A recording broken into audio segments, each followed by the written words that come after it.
na qabu follow nan support na godhe follow na godhe da jabeesse asin nagae ummata kooti sagalee ta'uudha ammoo awwaa biraa garee wayii qabaadhu maalin qabaadhu obboleetti kooti ba sagalee ta'aa jira namni humnaan na fide hin jiru fedhii kooti jechuudha namni immoo lakki kijiba jedhu yoo jiraate kottaa asumatti dubbanna kanaan akka sagalee mucaatti ufa fixadheera na agasuma baruufan namni du'e jiraachuu shakkeeyyuan Agutaka Azad, let me finish. Okay, please. Mube, warri nam ilmo gocha ila amma justice for nasiya keessatti dhimma siyaasaa makamu garteeti takka.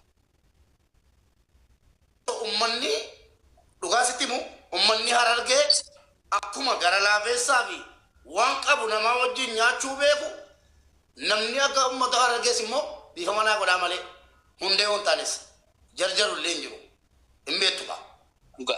Waan kana irratti tasgabbiidhaan sagaluma kana argeen beeku wallaahi billaahi inumaayyuun yeroo sin kabajamoo keenya obbo Kantiibaa Abaluu kabajamoo keenya obbo Abaluu adaraa haqa mucaa keenyaa nuu baasaa takkaa akkasittu argeen beekuwan isinii aaree miira keessa galee haasa'u malee isinii akkasitti taa'ee kabajaa waa kadhatu argeen beeku.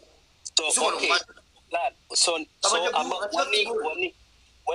wanni gaafii kana si gaafadhee fi adeemsa hojii kana keessa dogongorrii yoo kan jiraatu tahee garaagarummaa uumuu danda'a jechuudha. Namni garaagarummaa siyaasaa qabulleen nu cinaa dhaabbateeti dhimma haqaa dhimma dhiigaa Oromoon jechi dhiiga siitii fi jechiisii irratti takka hundinuu adeemsa feete keessa yoo jiraattees. Nuti wanni gaafachaa jiru Kadir Juhaar aangoo haa gadhiisuu miti. Wanni tahee kun dhiigni obboleettii teenyaa ka gannaqame kun dhugaadha. Dhibbarraa dhibbatti dhiigni kun gannaqamuu Kadiriitu nama hundarra itti dhiheenyaan beekaa jechuu. Achi ture qaama san achi jiraa jechuu. Keessatti immoo waan kana adda durummaa warri qabee deemuun faamilii obboleettiin irraa duuti. Ammallee nu jala jiran jechuu as jala. Obboleettii isii hadhiigaa haadha takka abbaa takkarraa dhalatan. Abbaa isii tiktaa kanarra gabbahaniiti sagalee Oromoo nuu tahaa je'ee nu lallabachaa jiraa jechuu. Amma wanni dhufe warra mootummaa ani I don't know jechuudha. Mootummaan kuni si cinaa dhaabbannaa mootummaa biraatii daangaa dabree micootee si jalatti ajjeese qe'ee keetitti. Sagalee siitaanaa nu wajji waan kana falmadhu jechuu jirraani beek. Nuti gargaarsa jigii oolaa jirraaf malee isarratti duulaan jirru jechuu. Kana waan kana dura dhaabbachuu jechuun silaa dandeessee seenaafillee ni ta'a warra akkasiin jiru san maqaa lafa tarriifte. Sababa isaa waan kana dura dhaabbachuu qabnaa waan kanarraa dhaabbadhu siin ja'aniif irraa hubachuun silaa Oromoon beekuun hedduu barbaachisaadha. Sila Kadir xiqqeessine aangoo gadhiisi jenneeni waan biraa siyaasaa jechuu dandeessa. Gartee garee siyaasaa adda addaa uumame jechuu dandeessa. Wanni nuti gaafachaa jirru is a right mirga ilma namaati. Ilmi namaa gizee miidhame gizee du'e haqa isaanii gaafataa jechuu. Haqa kana eenyu gaafanna nuti bulchiinsa dirree dawaa keessatti micoon tun duutee naannoo kan biraa dheenee gaafannaa. Bulchiinsa dirree dawaa gaafannaa jechuudha. Inni kana hubatee beekuu qaba. Nama siyaasaati, saayinsii siyaasaatis nama barate. Bulchiinsa dirree dawaa ka gaafachaa jirru nuti. Dhiiga qe'ee teenya keessa bade, si harka bade. Dhiiga kana immoo adda durummaan ka itti gaafatamu ati bulchiinsa yoo sirraa ol ta'ellee iyyannaa ka galfatee federaalatti iyyachuu qabu ati jechuu jirraan. Malee nuti Kadir dhimma siyaasaa wajji rakkina takkallee wajjin qabnu deeggaraa baanees akka horeetti jechuu. Waan isaan sababa godhatan kanuma beekuu sila Oromoon beektees hedduu bareeda. Warri akkana jiru kun waan nuti beeknu keessaan hedduu jira. Hedduu takka. Asirra publicly waan dubbachuun feenu. Mubarak amigo khiyari famara wata kutum tanan dubbada of kolchi Mubarak musamma ana tu si marada amigon si himejra nu hime sinje yo dandeese because hawaasni nu ordo fukun warra dhugaa barbaadu fi warra haqa jaalatu kan Oromoon nuti mootummaa Oromootiin Oromoon alagaan dhufee liyyuu haayiluu naannoo shanii Soomaaliin akkamitti ajjeesaa kantiibaa keenya kabajamoo Kadir Jawaar haqa keenya magaalaa Dirree Dhawaa san keessatti nama maatii 17 dachirraa buqqisaniiti uummata Oromoo dhaggeeffadha.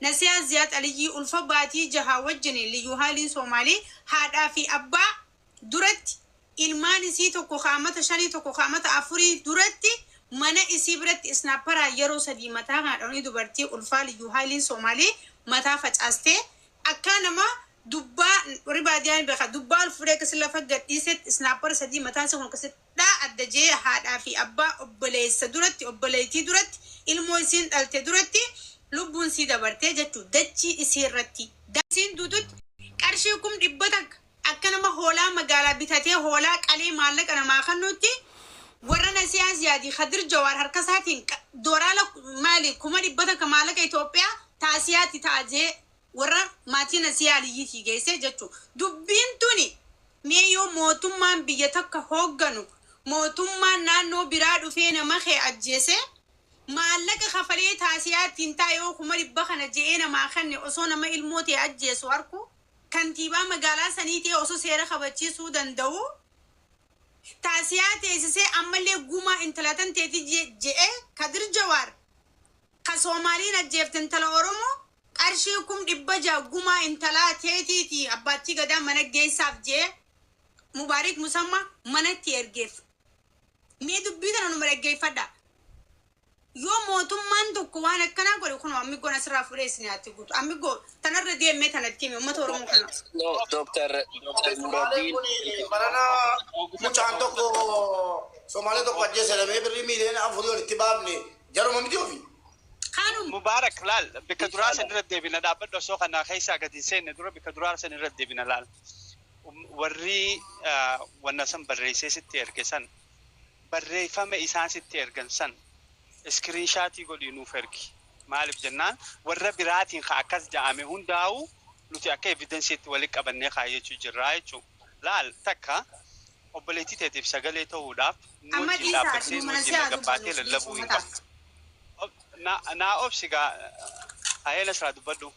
Non dubbadhu barakinin je imamciyyoo Amma dhimma kana ajandaa uummataa boodee dubbanna. Maaloo dhiisaati anamma sinii wajjin hin jira kana yoo evidensii wanni hin jiraanne jala bira sagalee ta'uu malee waa sitti kennuu hin danda'u dhiifama naa godhaati. Si hubanne. Yoo sin biraa hafeeyyi isinii kenna yoo sin biraa hafe kunoo sababni kana ragaan koo kana kanan dhagahe nagaatti isinii kenne deema anooti sagalee ta'aa jira. Isaan maaliif akkas ja'an gaafadhuuti isaanii wajji diil godhi rakkinan qabu san. Dr.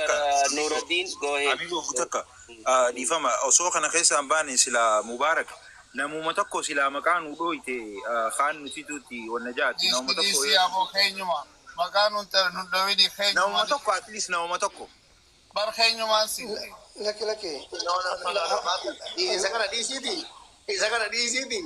Tarii waan jiru isin beektu ta'a. Isa kana nan qabatinaa deebiin waa ta'u sagalee tibbaa. no namni kun dura rufeene dura Kadir Jawaar wajjinuu hidhatanii qaba laal dura Jara keenya waan akkanaa dhiisaa. Bati, please. Assalamu alaikum. Wala lama gidduuttani maaliin tana wayiti yoon du'e wallaahi. Okay, Mubarak akkana go nume gudda kadhaga. Assalamu alaikum. Wanni jechu fade Wa alaikum salam dikay yo. Mubarak akkanam tokkotti dhugaadha. Wanni jiru beektaa namni dhugaa waan akkasii sin jechuun mala. Si qofaanii miti beektaa nama si keessaa nama dhufanii namni iyyuu akka nama ol beekutti nama inni jaanii. Warri kana dura dhaabbachaa jiru nuti inni beekna. Hamzaa si jaabiri nama hedduu jira fakkeenyaaf tokko maqaa si dhayan akka nam tokkotti. Garuu ani wanni sin jiru beektaa waan kana ani mataa ijaa fi yoo nagaafattee amma isiisanii sin beekuu waan takka illee gartee jira kana isaan wajjin turre yeroo hedduu isaan kana jaanni nagara akkanam tokkotti maaliif waan kana seena beektaa ani akka islaamaattis akka oromoottis akka afrikaatiif akka ilma namaatti haqa cinaa waan hin dhaabbadhuuf kana wanni takkitti nuti goonuuf yoo jiraate haqa qofa barbaada amma jira kanaa wajjin nama tokko nama as keessa jiru nama isin hojii firummaa qabduun hin jiru as keessa أكنم تقول مالي في جري خيسان أقرتي نمني كنا كون ولين جوهن مالي في دور أبنان جميع خيسات لفجلان ديمتي إسم كذا ورا دور أبتو جراي وان جورتي أنا أكذب كيتي ونقابتي نما تكو واني ركودا نون تفدا جرمال بيتا وري أما خيسان سلو فيو أكن جوهن أرجونوتا وري وان كنا حاجنا كنا كم بان دبينتو لكان هم بان فلو جرا خورا سوشيال ميديا